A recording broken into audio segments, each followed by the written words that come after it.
अब मैं 2004 से राजनीति कर रहा हूं और 21 साल हो गए। और जब मैं पीछे देखता हूं और एक प्रकार से अपनी सेल्फ एनालिसिस करता हूं, मैंने कहां कहां सही काम किया और कहां कमी रही, तो 2-3 बड़ी इश्यूज दिखती हैं मुझे।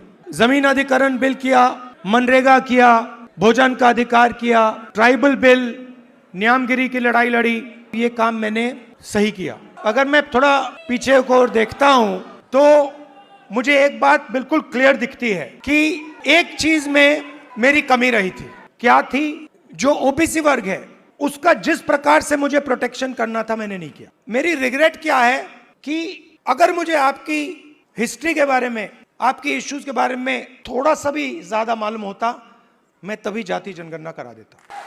वो निकल गया और मैं स्टेज से कह रहा हूं वो गलती है मेरी और इस गलती को मैं ठीक करने जा रहा हूं। देश को चलाता कौन है?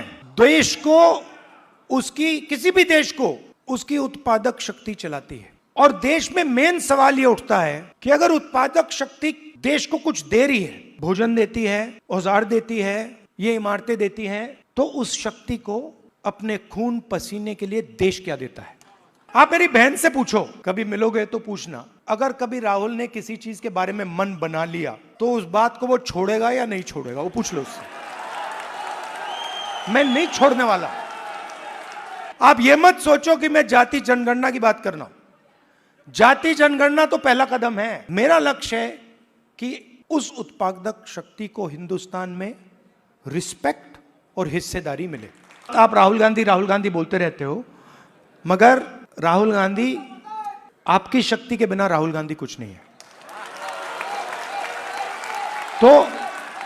तो मेरा काम आपकी शक्ति को अलाइन करने का है। और देश के मैं ओबीसी वर्ग से, युवाओं से कहना चाहता हूं कि जिस प्रकार से मैंने ओबीसी वर्ग के लिए काम करना चाहिए था, पहले मैंने नहीं किया, अब मैं डबल स्पीड से वो काम करने जा रहा हूं।